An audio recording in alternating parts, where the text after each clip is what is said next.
എല്ലാവർക്കും നമസ്കാരം. അങ്ങനെ കംസവധം കഴിഞ്ഞിരിക്കുകയാണ് അല്ലേ? ഭോജരാജൻ വധിക്കപ്പെട്ടതറിഞ്ഞ് അവൻ്റെ അനുജന്മാർ ഉഗ്ര കോപാന്ധരായി വൈരാഗ്യത്തോടെ ശത്രുസംഹാരാർത്ഥം ആയുധങ്ങളുമേന്തി അനുചര വൃന്ദങ്ങളോടുകൂടി ആയോധനത്തിനൊരുങ്ങി. കൃഷ്ണനോട് യുദ്ധത്തിനൊരുങ്ങിയവർ കംസൻ്റെ അനുജന്മാരായ 8 പേരെയും ക്ഷണനേരം കൊണ്ട് ബലരാമൻ കൊന്നൊടുക്കി. അനുയായികൾ പ്രാണരക്ഷാർത്ഥം പലായനം ചെയ്തു. കംസാദികൾ മരിച്ചതറിഞ്ഞ് അന്തപുരത്തിലാകെ ബഹളായി. അവരുടെ പത്നിമാരും ആളിമാരും, അതായത് തോഴിമാരും മറ്റ് അന്തപുര സ്ത്രീകളും മാറത്തടിച്ച് നിലവിളി കൂട്ടി. കൃഷ്ണൻ അവരെ സാന്ത്വനോക്തികളാൽ ആശ്വസിപ്പിച്ചതിന് ശേഷം ജ്യേഷ്ഠനും ഒരുമിച്ച് കാരാഗൃഹത്തിൽ കിടക്കുന്ന, ആരാ കാരാഗൃഹത്തിൽ കിടക്കുന്നത്? അച്ഛനും അമ്മയും കിടക്കുകയാണല്ലേ കൃഷ്ണൻ്റെ. തൻ്റെ മാതാപിതാക്കളെ കാണുവാൻ അങ്ങോട്ട് തിരിച്ചു. ആ ബന്ധനാലയത്തിൽ അവർ ഇരുമ്പ് ചങ്ങലയാൽ ബന്ധിക്കപ്പെട്ട് കിടക്കുന്നത് കണ്ടപ്പോൾ അവതാര പുരുഷനാണെങ്കിലും കമലനേത്രൻ്റെ കരളലിഞ്ഞ് വെള്ളം നിറഞ്ഞു. എൻ്റെ വന്ധ്യജനനി, എൻ്റെ അമ്മ 9.5 വർഷത്തിനപ്പുറം ഒരു ശ്രാവണ മാസത്തിലെ കൃഷ്ണാഷ്ടമി ദിവസം രോഹിണി നക്ഷത്രത്തിൽ പാതിരാത്രിയിൽ കാരാഗൃഹത്തിൽ വെച്ച് എനിക്ക് ജന്മം നൽകിയ എൻ്റെ അമ്മ, അതുപോലെ എൻ്റെ പ്രിയപ്പെട്ട അച്ഛൻ, 2 പേരും ശൃംഖലയാൽ ബന്ധിക്കപ്പെട്ട് അന്നും കാരാഗൃഹത്തിൽ ഇന്നും കാരാഗൃഹത്തിൽ. ജനിച്ചതിന് ശേഷം എൻ്റെ മാതാപിതാക്കളെ ഞാൻ കണ്ടിട്ടില്ല. ഒരു തുള്ളി മുലപ്പാൽ പോലും എനിക്ക് തന്ന് ലാളിക്കാനുള്ള ഭാഗ്യം എൻ്റെ അമ്മയ്ക്കുണ്ടായിട്ടില്ല. ആ പാപിയായ കംസൻ, അവനാണ് അതിന് കാരണക്കാരൻ. അവന് സദ്ഗതി കൊടുക്കാൻ പാടില്ലാത്തതാണ്, എങ്കിലും എന്നെ സദാ സ്മരിച്ചുകൊണ്ട് മരിച്ചതിനാൽ അവനത് കിട്ടി. ഈ വിധം കൃഷ്ണൻ തൻ്റെ അവതാര രഹസ്യത്തെ മറന്ന് മനുഷ്യഭാവത്തിൽ ഭാവന ചെയ്തുകൊണ്ട് ബലരാമനോട് പറഞ്ഞു, ജ്യേഷ്ഠ, ആ കിടക്കുന്നത് നമ്മുടെ അച്ഛനും അമ്മയുമാണ്. നാം മൂലം അവർ ഈ ദുഃഖം അനുഭവിക്കുന്നു. അച്ഛൻ എന്ന് അമ്മയെ വിവാഹം കഴിച്ചുവോ അന്ന് തുടങ്ങി ഈ യാതനകൾ. ഇനിയും അവരെ വേദന തീറ്റുന്നത് നമുക്ക് ധർമ്മമല്ല. നിരാമയനായ നീരദവർണ്ണൻ ശ്രീകൃഷ്ണൻ നിറഞ്ഞ രോഷത്തോടെ മുമ്പോട്ട് ചെന്നു. കാവൽക്കാർ പേടിച്ചു മാറി നിന്നു. കാണികളും ഒട്ടനവധി ചുറ്റും വന്നുകൂടി. ഭഗവാൻ തൻ്റെ തൃക്കാലുകൊണ്ട് ആ കാരാഗൃഹത്തിൻ്റെ വാതിൽ ചവിട്ടി പൊളിച്ച് അകത്ത് കടന്നു. പുറകെ രാമനും ചെന്നു. 2 പേരും മാതാപിതാക്കളുടെ പാദങ്ങളിൽ മാറി മാറി നമസ്കരിച്ചു. അവയെ അശ്രുക്കൾ കൊണ്ട്, കണ്ണുനീർ കൊണ്ട് അഭിഷേകം ചെയ്തു. അനന്തരം അവരെ ബന്ധിച്ചിരുന്ന ഇരുമ്പ് ശൃംഖല വലിച്ചു പൊട്ടിച്ച് എൻ്റെ അമ്മയെന്ന് വിളിച്ചുകൊണ്ട് മുകിൽവർണ്ണൻ ദേവകിയെ ഗാഢമായി ആശ്ലേഷിച്ചു, കെട്ടിപ്പിടിച്ചു. അപ്പോഴത്തേക്കു മായ ദേവകീ വസുദേവന്മാരെ ബാധിച്ചു കഴിഞ്ഞിരുന്നു. ആ മാതാവ് മക്കൾ 2 പേരെയും മടിയിൽ പിടിച്ചിരുത്തി ആനന്ദബാഷ്പം പൊഴിച്ചുകൊണ്ട് എത്രയെത്ര ഉമ്മയാണ് നൽകിയതിന് കണക്കില്ല. അതുപോലെ ആനകദുന്ദുഭി, അതാരാ? വസുദേവര്, നന്ദനന്മാരെ ആശ്ലേഷിച്ച് ചുംബനാദി പരിലാളനങ്ങൾ ചെയ്തു. ജനനീജനകന്മാരെ, അച്ഛനും അമ്മയെയും നടുവിൽ നിർത്തി പിടിച്ചുകൊണ്ട് രാമകൃഷ്ണന്മാർ പുറത്തു വന്നു. മധുരാപുരവാസികൾ ആ പുണ്യോത്കര കാഴ്ച കണ്ട് സന്തോഷാധിക്യത്താൽ പൊട്ടിക്കരഞ്ഞു. അമ്മയുടെ ശരീരത്തിലെ പൊടിയും വിയർപ്പും ഭഗവാൻ തൻ്റെ പീതാംബര തുമ്പുകൊണ്ട് തുടച്ചു. അച്ഛൻ്റെ ശരീരത്തെ നീലാംബരനും തൻ്റെ വസ്ത്രം കൊണ്ട് തടവി തലോടി. കൃഷ്ണൻ കംസപിതാവായ ഉഗ്രസേനനെയും ബന്ധനാലയത്തിൽ നിന്നും ഉടൻ മോചിപ്പിച്ച് ജനസഞ്ചയ സന്നിധിയിലേക്ക് ആനയിച്ചു. ജനങ്ങളുടെ ഇടയിലേക്ക് ആ വൃദ്ധനും രാമകൃഷ്ണന്മാർക്ക് വേണ്ട അനുഗ്രഹങ്ങൾ നൽകി. പിന്നീട് കംസൻ്റെ സംസ്കാരാദി ചരമക്രിയകളൊക്കെ ഉഗ്രസേനൻ്റെ മേൽനോട്ടത്തിൽ എല്ലാം വേണ്ട വിധം വേദമൂർത്തിയായ കൃഷ്ണൻ നിർവഹിപ്പിച്ചു. മധുരാപുരി മന്നവനായിരുന്നത് ഉഗ്രസേനനായിരുന്നല്ലോ. പുത്രനായ കംസൻ അദ്ദേഹത്തെ ഭ്രഷ്ടനാക്കി രാജാധികാരം കൈയടക്കുകയായിരുന്നു. ഒടുവിൽ അദ്ദേഹത്തെ ആ കശ്മലൻ കാരാഗൃഹത്തിലും ഇട്ടടച്ചു.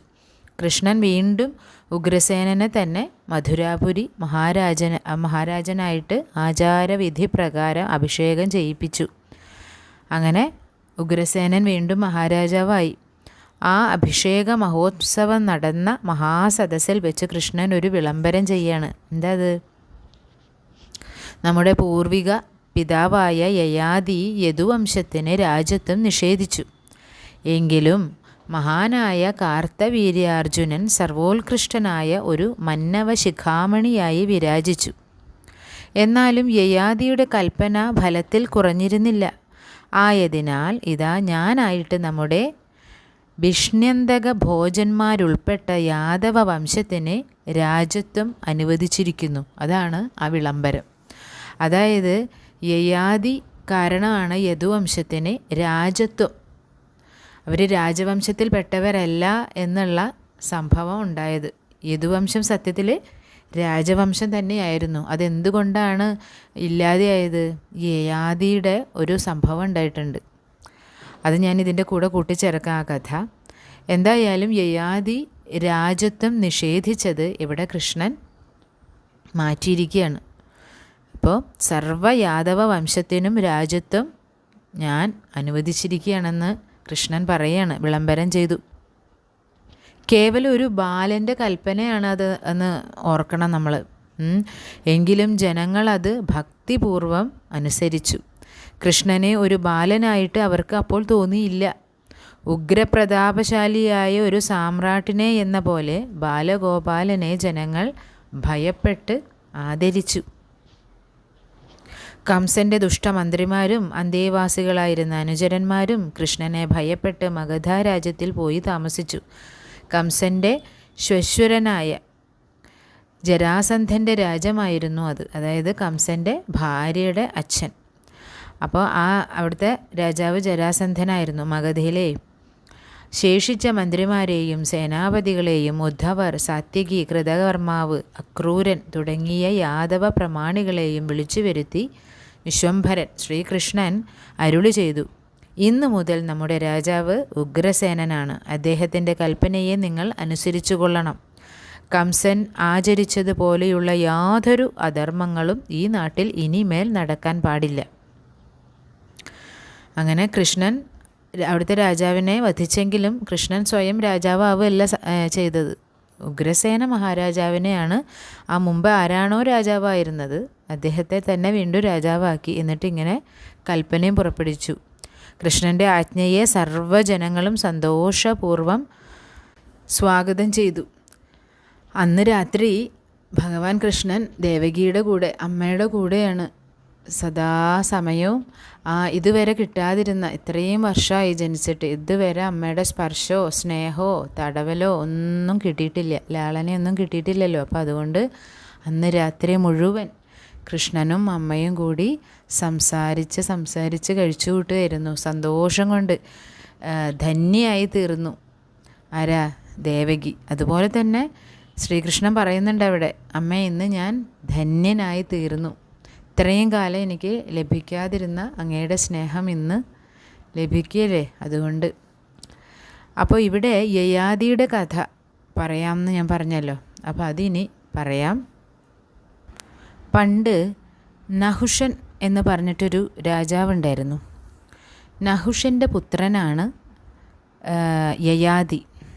അപ്പോൾ യദുവിൻ്റെയും പുരുവിൻ്റെയും പിതാവുമാണ്. പിന്നീട് അദ്ദേഹത്തിന് കുട്ടികളുണ്ടായപ്പോൾ അത് യദു, പുരു കുട്ടികളുടെ പേര്.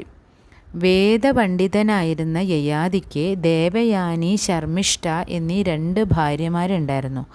അസുരന്മാരുടെ ഗുരുവായ ശുക്രാചാര്യരുടെ മകളായിരുന്നു ദേവയാനി.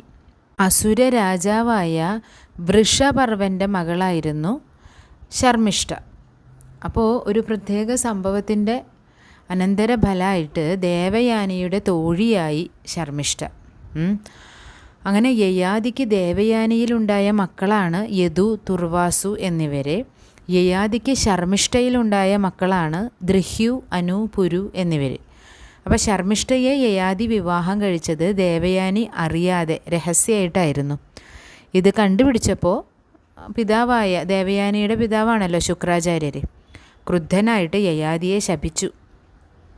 യയാതിയുടെ യൗവനം നഷ്ടപ്പെടട്ടെ എന്നായിരുന്നു ശാപം.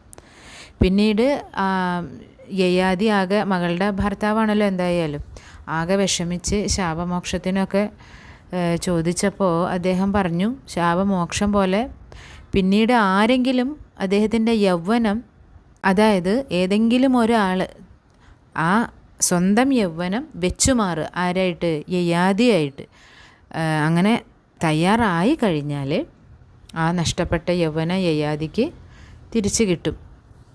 മനസ്സിലായില്ലേ? അതായത് ആരെങ്കിലും അവരുടെ യൗവനം യയാതിയുമായി വെച്ച് മാറുവാൻ തയ്യാറാവുകയാണെങ്കിൽ യയാതിക്ക് തൻ്റെ യൗവനം തിരികെ ലഭിക്കും എന്ന് ശുക്രാചാര്യർ അറിയിച്ചിട്ടുണ്ട്. അങ്ങനെ യയാതി എന്താ ചെയ്തറിയോ? വയ്യാതെയായി, വയസ്സ് ഇപ്പം യൗവനം പോവുക എന്ന് പറഞ്ഞു കഴിഞ്ഞാൽ ജരാനരകൾ ബാധിച്ച് അങ്ങ് വയ്യാതെ അവശ നിലയിലാവുമല്ലേ. അപ്പോൾ മക്കളെ വിളിച്ചു. മക്കളൊക്കെ യങ്ങാണ്, യൗവനയുക്തരാണ്. അപ്പോൾ അവരെ വിളിച്ചിട്ട് അവരെ ഓരോരുത്തരെയായിട്ട് വിളിച്ച് അവരുടെ യൗവനം നൽകാൻ പറ്റുമോ എന്ന് ആവശ്യപ്പെടുന്നുണ്ട്. അപ്പോൾ ഈ ഇത്രയും മക്കളുണ്ടല്ലോ, മക്കളുടെ പേര് ഞാൻ ഒന്നും കൂടി പറയാം. യദു, തുർവാസു, ദ്രഹ്യു, അനു, പുരു എന്നിവരൊക്കെ ഉണ്ട്. അതിലെ പുരു പറഞ്ഞു, യൗവനം ഞാൻ തരാം അച്ഛാ, എൻ്റെ യൗവനം അങ്ങേക്ക് തരാം എന്നും പറഞ്ഞ് യയാതിക്ക് യൗവനം തിരിച്ചു കിട്ടുകയാണ്. അപ്പോൾ ആ സമയത്ത് ആര് സമ്മതിച്ചില്ലായിരുന്നു? യദു പറയുന്നുണ്ട്, ഞാൻ തരില്ല, യൗവനം തരില്ല എന്ന് പറയുന്നുണ്ട്. അപ്പോഴാണ് യദുവിനെ ശപിക്കുന്നത്. എന്താ?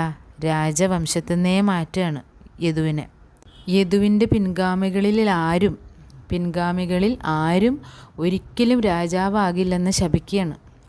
അങ്ങനെയാണ് യദു വംശം രാജയോഗമില്ലാത്തവരായിട്ട്, അതായത് രാജാക്കന്മാർ ആവാതെ ശാപം കിട്ടി ജീവിക്കുകയായിരുന്നവർ. ആ ശാപമാണ് ഇപ്പോൾ ശ്രീകൃഷ്ണൻ മാറ്റിയത്. പുരു ആണെങ്കിൽ പുരുവിൻ്റെ എല്ലാ അവകാശികളും പിൻഗാമികളും എന്നേക്കുമായിട്ട് രാജാക്കന്മാരാകും. അതാണ് അനുഗ്രഹം കിട്ടിയിട്ടുണ്ടാവുമല്ലോ സ്വാഭാവികമായിട്ടും. കുറേ കാലം യയാതി മകൻ്റെ യൗവനത്തിൽ ജീവിച്ചിട്ട് പിന്നെ അത് തിരിച്ചു കൊടുക്കുന്നുണ്ട് കേട്ടോ. അപ്പോൾ ഈ ഒരു കഥ ഇവിടെ പറഞ്ഞു എന്ന് മാത്രം, എങ്ങനെയാണ് യദുവംശത്തിന് ശാപം കിട്ടിയതെന്ന്. ഈ യയാതിയുടെ കഥ അത് വേറെ ഒരു കഥയായിട്ട് തന്നെ 1-2 ദിവസം കേൾക്കാനുള്ളതുണ്ട്. അത് പിന്നീട് ഒരു ദിവസം ഇടാം. എല്ലാവർക്കും ഭഗവാന്റെ അനുഗ്രഹം ഉണ്ടാവട്ടെ.